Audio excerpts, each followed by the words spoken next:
Hello my friends. मेरा नाम है रविराज प्रसाद और मेरे चैनल क्लासमेट एडवेंचर में आपका स्वागत है। आज हम पढ़ने जा रहे हैं क्लास 10th के एनसीईआरटी साइंस का chapter number 1, that is chemical reaction and equation का part 6। Let's start. Chapter number 1 chemical reaction and equation का हम इन टेक्स्ट क्वेश्चंस बनाने जा रहे हैं। Question number 1, why should a magnesium ribbon be cleaned before burning in air? क्यों magnesium ribbon को clean करना चाहिए बिफोर बर्निंग इन एयर, जलाने से पहले? A magnesium ribbon should be cleaned before burning in air because magnesium reacts with oxygen. Magnesium reacts with oxygen slowly to form a layer of magnesium oxide. Magnesium oxide का formula है MgO, which prevents the burning of magnesium. The layer of magnesium oxide should be removed by sandpaper. क्या है ना कि magnesium reacts with oxygen gas के साथ react कर लेता है जो एटमॉस्फेयर में प्रेजेंट ऑक्सीजन गैस है उसके साथ रिएक्ट करके मैग्नीशियम ऑक्साइड बना लेता है MgO। अब इसे बैलेंस कर लेते हैं। 2Mg gives 2MgO। तो मैग्नीशियम रिबन है, मैग्नीशियम का रिबन है Mg, मैग्नीशियम का रिबन है, should be clean before burning in air because magnesium reacts with oxygen. Magnesium जो होता है वो ऑक्सीजन के साथ रिएक्ट्स कर लेता है। ऑक्सीजन जो प्रेजेंट होता है एटमॉस्फेयर में उसके साथ रिएक्ट करके हमें बना देता है मैग्नीशियम ऑक्साइड बनाता है MgO। मैग्नीशियम ऑक्साइड बना लेता है, एक लेयर बना लेता है मैग्नीशियम ऑक्साइड का। ये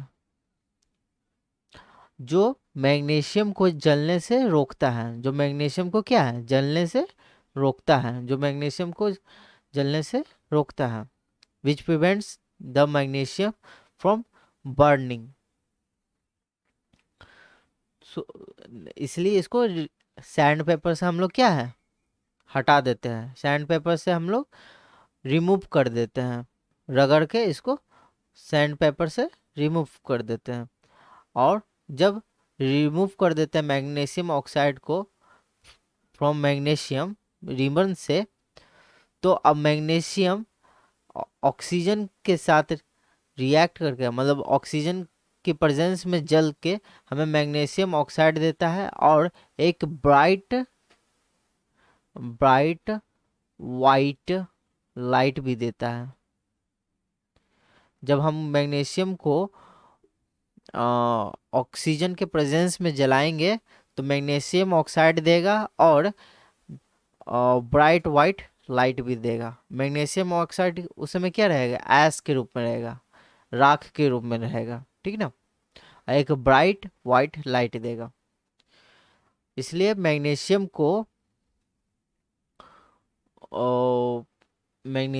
के आउटर लेयर पर जो मैग्नीशियम ऑक्साइड रहता है ना जलाने से पहले, उसे हम सैंड पेपर से रिमूव कर देते हैं। The layer of magnesium oxide should be removed by sand paper. Second है write the balance equation for the following chemical reaction का बैलेंस्ड केमिकल इक्वेशन लिखना है, ठीक ना, बैलेंस्ड केमिकल इक्वेशन लिखना है। Chemical write balance chemical equation for the following chemical reaction. Hydrogen gas H2 hydrogen को हम ऐसे लिखते हैं H2। Chlorine gas Cl2 reacts with, एक दूसरे से रिएक्ट करता है और हमें क्या देता है, हाइड्रोजन क्लोराइड। हाइड्रोजन क्लोराइड का फॉर्मूला है HCl, हाइड्रोजन क्लोराइड। इसको आप सिंपली बैलेंस करना है। तो इधर 2H2 है, इधर 2Cl2 है, दोनों रिएक्ट करेगा तो हमको क्या मिलेगा, HCl। इसको सिंपली 2 से मल्टीप्लाई कर देंगे तो हमें बैलेंस्ड केमिकल इक्वेशन मिल जाएगा। इधर भी 2H है, इधर भी 2H2 है, इधर भी 2Cl है, इधर भी Cl2 है। ये हो गया हमारा balanced chemical equation. Barium chloride BaCl2, barium chloride BaCl2। और एल्युमिनियम सल्फेट, एल्युमिनियम का वैलेंसी कितना है, 3 है। SO4 सल्फेट का वैलेंसी कितना है, 2 है। एक दूसरे से रिएक्ट करके बनेगा Al2SO4 का होल 3, यही फॉर्मूला। एल्युमिनियम सल्फेट Al2SO4 का होल 3, दोनों रिएक्ट करता है तो हमें क्या मिलता है, बेरियम सल्फेट BaSO4 और aluminium chloride, aluminium chloride AlCl3। अब इसे बैलेंस करते हैं हम।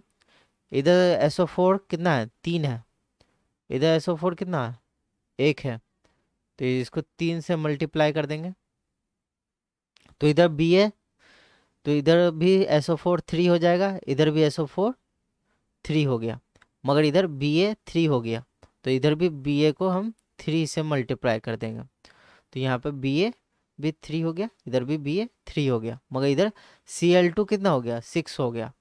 इधर Cl2 कितना है, 3 है, तो इसको 2 से मल्टीप्लाई कर देंगे तो 2 इंटू 3 6, इधर भी Cl 6 हो गया, इधर Al2 हो गया। अब Al2 हो गया, इधर भी क्या है, Al2 है, तो एक इक्वेशन क्या हो गया, बैलेंस्ड हो गया। ये इक्वेशन क्या हो गया, बैलेंस्ड हो गया। तो क्या होगा, 3BaCl2 प्लस Al2SO4 का होल 3 गिव्स हमें 3BaSO4 प्लस 2AlCl3। ये हो गया हमारा balanced chemical equation. Barium chloride जब एल्युमिनियम सल्फेट से रिएक्ट करता है तो हमें बेरियम सल्फेट और एल्युमिनियम क्लोराइड मिलता है। आगे सोडियम, सोडियम का Na हम लिखते हैं, sodium normally Na। Water, water का है H2O। जब रिएक्ट्स करता है तो सोडियम हाइड्रोक्साइड, तो sodium hydroxide NaOH, sodium hydroxide को बोलते हैं NaOH। NaOH क्या है, एक तरह का बेस है, ये क्या है, NaOH एक बेस है। सोडियम हाइड्रोक्साइड और हाइड्रोजन गैस मिलता है, ठीक ना, हाइड्रोजन गैस मिलता है। तो H2 हमें मिला। अब इसे हमें बैलेंस करना है, इधर Na1 है, इधर भी Na1 है, ठीक है। इधर H2 2 है, इधर भी H2 2 है, नहीं इधर 3 है, एक इधर है और 2 इधर है, तो टोटल 3 है। तो इधर 1O है, इधर भी 1 हुआ, इसको 2 से मल्टीप्लाई कर देते हैं तो क्या हो जाएगा, इधर H2 4 हो गए, इधर H2 2 है, तो इसको भी 2 से मल्टीप्लाई कर देंगे तो 2 2 दूनी 4, 4 H2 हो गए, इधर भी 4 H2 हो गए, इधर 2 O हो गए, 2 ऑक्सीजन एटम हो गए, इधर भी 2 ऑक्सीजन एटम हो गए, और इधर भी 2 से हमें मल्टीप्लाई कर देगा तब 2 सोडियम एटम भी हो गए, इधर भी 2 सोडियम एटम हो गए। तो ये केमिकल इक्वेशन क्या हो गया, बैलेंस्ड हो गया। ये केमिकल इक्वेशन क्या हो गया, बैलेंस्ड हो गया, ठीक है। आगे चलते हैं। Right a balanced chemical equation with state symbols for the flowing reaction, ठीक है।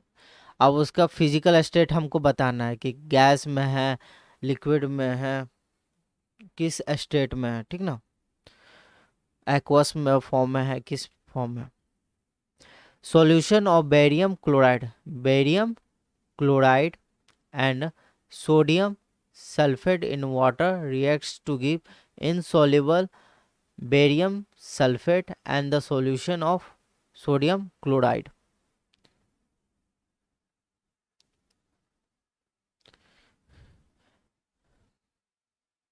Barium chloride, BaCl2, barium chloride reacts with sodium sulfate, sodium Na1SO4 2, तो हमें मिलता है Na, इसको क्रॉस मल्टीप्लाई करेंगे तो Na2SO4, तो Na2SO4 रिएक्ट्स करता है तो हमें क्या देता है, बेरियम सल्फेट, तो BaSO4, Ba इसके साथ रिएक्ट कर लिया और Na इसके साथ रिएक्ट कर लेगा, तो BaSO4 plus solution of sodium chloride NaCl, तो NaCl यहाँ पर दो को क्लोरीन है, दो को सोडियम है, तो 2NaCl हो जाएगा, इधर भी क्या हो जाएगा 2NaCl। ठीक है, तो ये केमिकल इक्वेशन क्या हो गया, बैलेंस्ड हो गया। ठीक है, ये केमिकल इक्वेशन क्या हो गया, बैलेंस्ड हो गया। अब इसका फिजिकल स्टेट बताना है क्या क्या है, तो ये भी एक्वस में है क्योंकि ये सॉल्यूशन है, solution of barium chloride and sodium sulphate, तो दोनों का सॉल्यूशन है, तो दोनों क्या है, एक्वस फॉर्म में, दोनों मिले हुए हैं। सॉल्यूशन का मतलब ये कि दोनों मिले हुए, दोनों एक्वस फॉर्म में है, ये भी एक्वस है, ये भी एक्वस है। ठीक है, reacts to give insoluble barium sulphate, अब जो भी इनसॉल्युबल आएगा ना तो उसे हम सॉलिड के रूप में प्रेजेंट करेंगे, एस के रूप में प्रेजेंट करेंगे। क्यों, क्योंकि वो एक प्रेसिपिटेट के रूप में आ गया है। क्या आ गया, प्रेसिपिटेट। यहाँ पर BaSO4 जो है वो प्रेसिपिटेट है, BaSO4 क्या है, प्रेसिपिटेट है, वो एक इनसॉल्युबल साल्ट है, एन इनसॉल्युबल साल्ट है। प्रेसिपिटेट का फॉर्म क्या, BaSO4, तो उसको हम सॉलिड के रूप में दिखाएंगे, उसे हम किसी सॉलिड के रूप में लिखाएंगे क्योंकि वो किसी भी कंटेनर के तली में जाके बैठ जाएगा, किसी भी कंटेनर में तली पर जाके बॉटम में जाके बैठ जाएगा, तो वो सॉलिड के फॉर्म में होगा, वो सॉल्युबल नहीं रहेगा। और सोडियम क्लोराइड इसमें क्या है, सॉल्यूशन है, and the solution of sodium chloride, तो सॉल्यूशन है तो उसको एक्वस फॉर्म में इंडिकेट करेंगे AQ। तो ये हमारा इक्वेशन हो गया, barium chloride plus sodium sulphate gives हमें बेरियम सल्फेट और सोडियम क्लोराइड। इसे बैलेंस कर दिए, यहाँ से 2 से multiply. Sodium hydroxide NaOH, sodium hydroxide solution in water, तो इसको एक्वस बोलते हैं, सॉल्यूशन इन वाटर सॉल्यूशन है aqueous, reacts with hydrochloric acid solution in water, सीधी सी बात है, लिखा हुआ है hydrochloric acid HCl, solution in water means aqueous form में, AQ फॉर्म में, एक्वस फॉर्म में, solution in water means aqueous form में।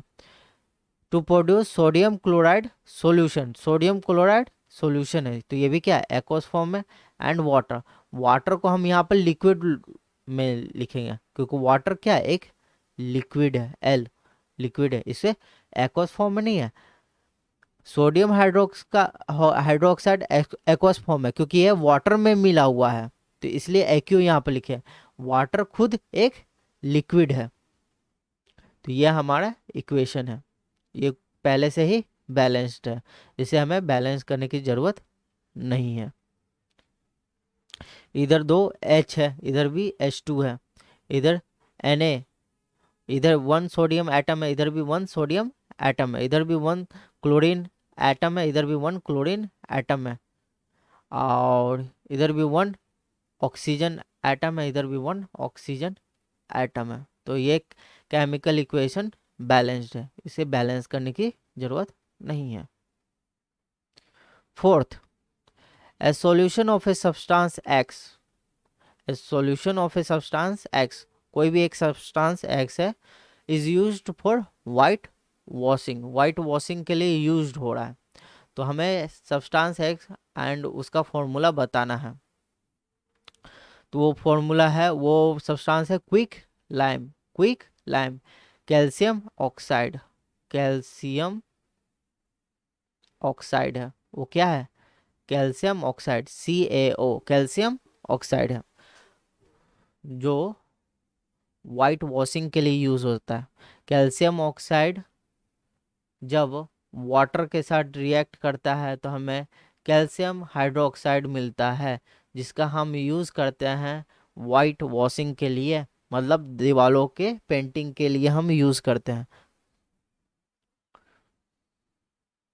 The substance is called quicklime, calcium oxide, CaO, which is used for white washing, means painting of the wall, painting of the wall.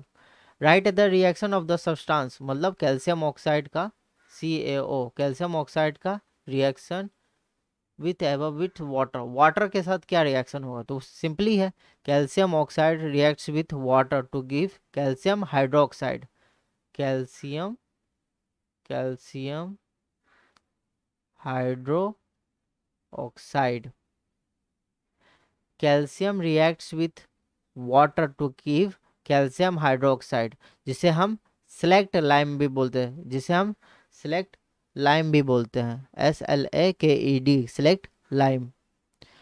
Quick lime calcium oxide reacts with water to give select lime, calcium hydroxide, calcium hydroxide.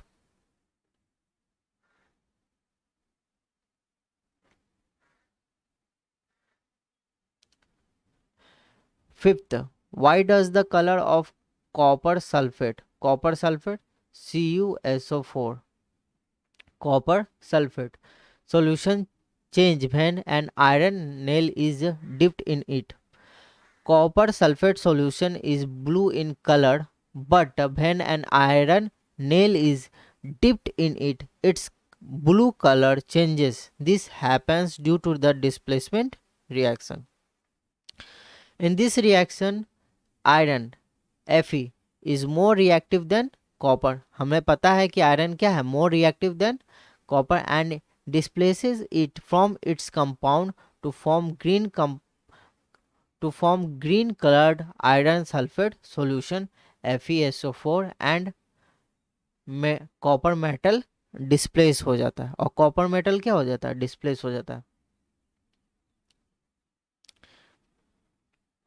जैसे क्या है, copper sulphate solution क्या है, CuSO4, copper sulphate solution किस colour में है, blue colour में है। जब इसमें हम आयरन को मिलाते हैं, Fe को मिलाते हैं, तो हमें मिलता है FeSO4, FeSO4, और कॉपर डिस्प्लेस हो जाता है। कॉपर डिस्प्लेस मतलब तली में बैठ जाता है, ठीक ना।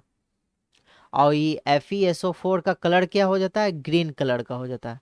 ये क्या है, ग्रीन कलर का है, और ये ब्लू कलर का है। CuSO4 का ब्लू कलर का है और FeSO4 का ग्रीन कलर का है।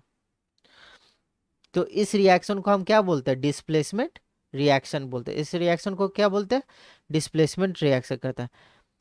तो copper sulphate solution is blue in colour, जो ब्लू इन कलर में है। But when an iron nail, जब आयरन नेल Fe को, आयरन नेल को जब डिप किया जाता है, ठीक है ना, जब आयरन नेल को डिप्ट किया जाता है तो ब्लू कलर चेंज कर देता है, किस में, ग्रीन कलर में चेंज हो जाता है। और ये किस, क्यों होता है, क्योंकि आयरन ने, Fe ने डिस्प्लेस कर दिया है कॉपर को फ्रॉम इट्स कंपाउंड, इस रिएक्शन को हम कहते हैं डिस्प्लेसमेंट रिएक्शन, क्योंकि इसको डिस्प्लेस कर दिया है, तो इसलिए इस रिएक्शन को कहते हैं displacement reaction. Displacement reaction is the reaction in which a more reactive element displaces a less reactive element from its compound.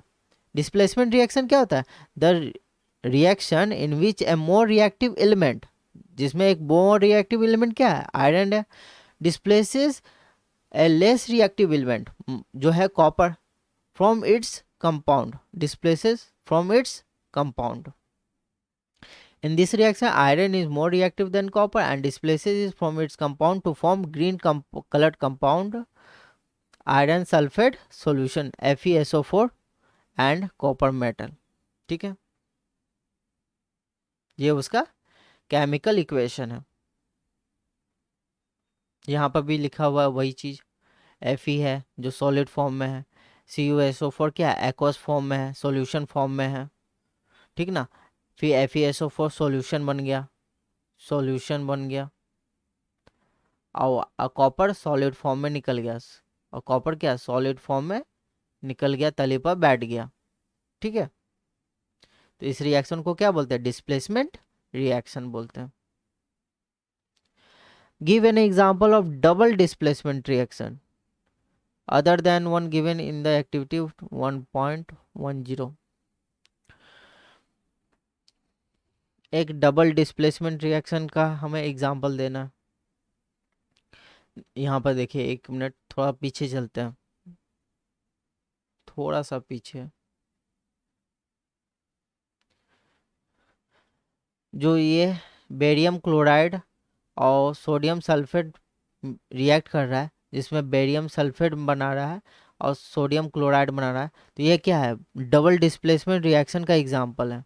इसमें क्या है, बेरियम SF4 सल्फेट के साथ रिएक्ट कर रहा है तो बेरियम सल्फेट बना रहा है, और क्लोरीन सोडियम के साथ रिएक्ट कर रहा है तो सोडियम क्लोराइड बना रहा है। तो ये भी क्या है, एक एग्जांपल है डबल डिस्प्लेसमेंट रिएक्शन का। क्या एग्जांपल है, डबल डिस्प्लेसमेंट रिएक्शन का भी एग्जांपल है, और प्रेसिपिटेशन रिएक्शन का भी एग्जांपल है, क्योंकि इसमें क्या है, बेरियम सल्फेट जो एक क्या है प्रेसिपिटेट है, उसका भी निर्माण हो रहा है। तो ये क्या है, दोनों का एग्जाम्पल है, डबल डिस्प्लेसमेंट रिएक्शन का भी एग्जाम्पल है और प्रेसिपिटेशन रिएक्शन का भी एग्जाम्पल है, क्योंकि इसमें बेरियम सल्फेट के साथ रिएक्ट करके बेरियम सल्फेट बना रहा है, और सोडियम क्लोराइड के साथ रिएक्ट करके सोडियम क्लोराइड बना रहा है। अब एक और एग्जाम्पल देखते हैं डबल डिस्प्लेसमेंट रिएक्शन का। तो PbNO3 लेड नाइट्रेट, PbNO3 को बोलते हैं लेड नाइट्रेट। ठीक है, रिएक्ट जब करता है हाइड्रोक्लोरिक एसिड के साथ HCl के साथ, तो हमें मिलता है लेड क्लोराइड, लेड क्लोराइड और नाइट्रिक एसिड। तो अभी पहले इसे हम बैलेंस करते हैं। तो इधर Pb1 है, इधर भी Pb है, इधर Cl2 है, तो इसको 2 से हम मल्टीप्लाई कर दें तो ये भी 2 Cl हो जाएगा, यहाँ पर 2H हो जाएगा, तो इधर भी 2H कर देते हैं, NO3 2, NO3 2 हो गया, और Pb1 तो ये क्या है, इक्वेशन बैलेंस हो गया। तो ये क्या है, डबल डिस्प्लेसमेंट का रिएक्शन, क्योंकि Pb लेड क्लोराइड के साथ, क्लोरीन के साथ रिएक्ट करके लेड क्लोराइड बना रहा है, और हाइड्रोजन नाइट्रेट के साथ रिएक्ट करके नाइट्रिक एसिड बना रहा है। क्या बना रहा है, नाइट्रिक एसिड बना रहा है। हाइड्रोजन नाइट्रेट के साथ रिएक्ट करके क्या बना रहा है, नाइट्रिक एसिड बना रहा है। HNO3 को हम बोलते हैं नाइट्रिक एसिड, HNO3 को हम बोलते हैं nitric acid, nitric acid.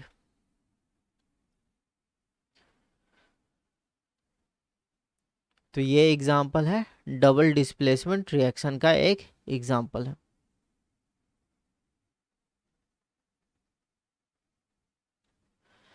Identify the substances that are oxidized and substances that are reduced in the flowing reaction। अब बताना है कि कौन सा सब्सटेंस ऑक्सीडाइज्ड हुआ है, कौन सा सब्सटेंस रिड्यूस हुआ है। ठीक ना,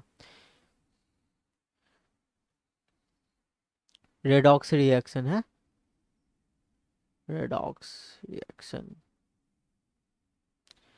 sodium reacts with oxygen, oxygen के साथ रिएक्ट्स कर रहा है सोडियम, तो गिव हमें सोडियम ऑक्साइड दे रहा है। क्या दे रहा है, सोडियम ऑक्साइड दे रहा है। अब इसमें बताना है कि कौन क्या हो रहा है। तो सोडियम जब ऑक्सीजन के साथ रिएक्ट कर रहा है तो ऑक्सीडेशन हो रहा है, तो सोडियम ऑक्सीडाइज्ड हो गया, तो सोडियम क्या है, ऑक्सीडाइज, तो sodium metal is oxidised to sodium oxide. तो सोडियम ऑक्सीजन के साथ रिएक्ट करके क्या बना रहा है, सोडियम ऑक्साइड बना रहा है, तो सोडियम मेटल इज ऑक्सीडाइज्ड। तो सोडियम मेटल क्या हुआ, ऑक्सीडाइज्ड हो गया किस में, सोडियम ऑक्साइड में और ऑक्सीजन गैस रिड्यूस टू हो गया सोडियम ऑक्साइड में। अब एक ऑक्सीडाइज्ड होगा तो दूसरा तो रिड्यूस्ड ही होगा ना। अगर इसको ऑक्सीडेशन स्टेट निकालेंगे ना तो इसमें देखिए इसका ऑक्सीडेशन स्टेट है जी ऑक्सीजन का 0 और इसका हो जाएगा -2 हो जाएगा क्योंकि Na2O, तो इसका हो जाता है +1 × 2 + x = 0 होता है। तो 2 + x = 0, तो x = हो जाएगा -2। तो ऑक्सीडेशन स्टेट क्या हो गया -2 हो गया। तो क्या क्यों माइनस में गया तो क्या हो गया ये रिड्यूस्ड हो जाता है। अगर प्लस में जाता है तो ऑक्सीडाइज्ड हो जाता है। तो वैसे भी देख सकते हैं या फिर देख सकते हैं एक मेटल क्या हो गया ऑक्सीडाइज हो गया, उसमें ऑक्सीजन ऐड हुआ तो दूसरा क्या होगा ऑटोमेटिकली रिड्यूस्ड हुआ है। रेडॉक्स रिएक्शन हमेशा एक साथ चलता है उसमें दोनों, अगर एक सब्सटेंस ऑक्सीडाइज्ड हुआ है तो दूसरा सब्सटेंस ऑटोमेटिकली क्या हो गया रिड्यूस्ड होगा। इसी तरह नीचे इसमें देखिए इसमें 4 सब्सटेंसेस है इसलिए इसमें आसानी से आप पता कर पाएंगे, आइडेंटिफाई इजीली कर पाएंगे क्योंकि इसमें 4 सब्सटेंस है। इसमें 3 सब्सटेंस है इसलिए थोड़ा दिक्कत होगा, मगर दिक्कत नहीं है, मगर थोड़ा दिमाग पर जोर पड़ता है बस और कुछ नहीं। इसमें है इजीली समझ में आ जाता है। जैसे कॉपर ऑक्साइड है, हाइड्रोजन के साथ रिएक्ट कर लिया तो कॉपर और वाटर बनाया, तो कॉपर ऑक्साइड रिड्यूस हो गया कॉपर में क्योंकि इसमें से ऑक्सीजन हट रहा है, सब्ट्रैक्शन ऑफ ऑक्सीजन हो रहा है। तो copper oxide is reduce to copper क्योंकि इसमें से कॉपर ऑक्साइड में से क्या ऑक्सीजन हट गया तो ये क्या कॉपर बन गया। और हाइड्रोजन गैस ऑक्सीडाइज हो गया क्योंकि हाइड्रोजन में ऑक्सीजन का एडिशन हुआ तो क्या बन गया वाटर बन गया। तो hydrogen gas is oxidise to water. Simply addition of water means addition of एक minute addition of oxygen means oxidised, addition of oxygen means O2 means oxidised हो गया और सब्ट्रैक्शन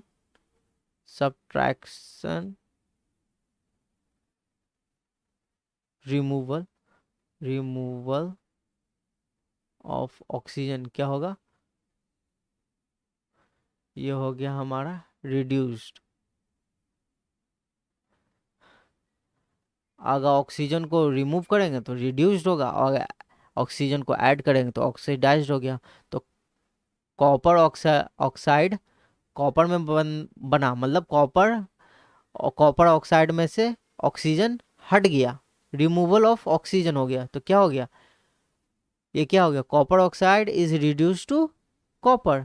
और हाइड्रोजन गैस में एडिशन ऑफ ऑक्सीजन हुआ तो क्या हो गया वाटर बना। तो हाँ क्या हो गया हाइड्रोजन गैस क्या होगा ऑक्सीडाइज्ड हो गया, hydrogen gas is oxidised to water. तो I hope you my friends you have understood my video. So thank you friends for watching my video.